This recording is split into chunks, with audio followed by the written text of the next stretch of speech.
ঐতিহ্যবাহী টাঙ্গাইল ইউনিয়নের বাংলাদেশ জাতীয়তাবাদী দল বিএনপির আয়োজিত ধানের শীষের মিছিলে পরে পথসভা সম্মানিত বিএনপি সভাপতি, সাধারণ সম্পাদক, বিএনপি যুব দল, ছাত্র দল সহ অসংখ্য নেতৃবৃন্দ এবং সম্মানিত আজকের এখানে উপস্থিত আমার হিরুবাবু সহ অন্যান্য মুরব্বিয়ান ভাইরা, আসসালামু আলাইকুম। আমি শুধু আপনাদের ভাই হিসাবে, অনেকের ছেলে হিসাবে, অনেকের বন্ধু হিসেবে আমি শুধু দুইটা কথা বলে আপনাদের কাছে বিদায় নিতে চাই। বাংলাদেশ আজকের নির্বাচন অত্যন্ত গুরুত্বপূর্ণ নির্বাচন। এই নির্বাচনে কটিয়াদি একজন প্রার্থী, বাকুন্দিয়া একজন প্রার্থী। বাকুন্দিয়া প্রার্থী আমাদের ভাই একজন প্রার্থী, শুধু আমাদের জালাল ভাই ধানের শীষে প্রতীকে প্রার্থী, বিএনপির মনোনীত প্রার্থী।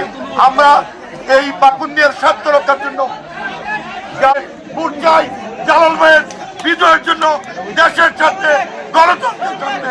আপনাদের কাছে সকল স্তরের নেতৃবৃন্দের কাছে ধানের শীষে পৌঁছে আমি আমার সংক্ষিপ্ত বক্তব্য শেষ করছি। আল্লাহ হাফেজ, সবাই ভালো থাকেন। বিসমিল্লাহির রহমানির রহিম।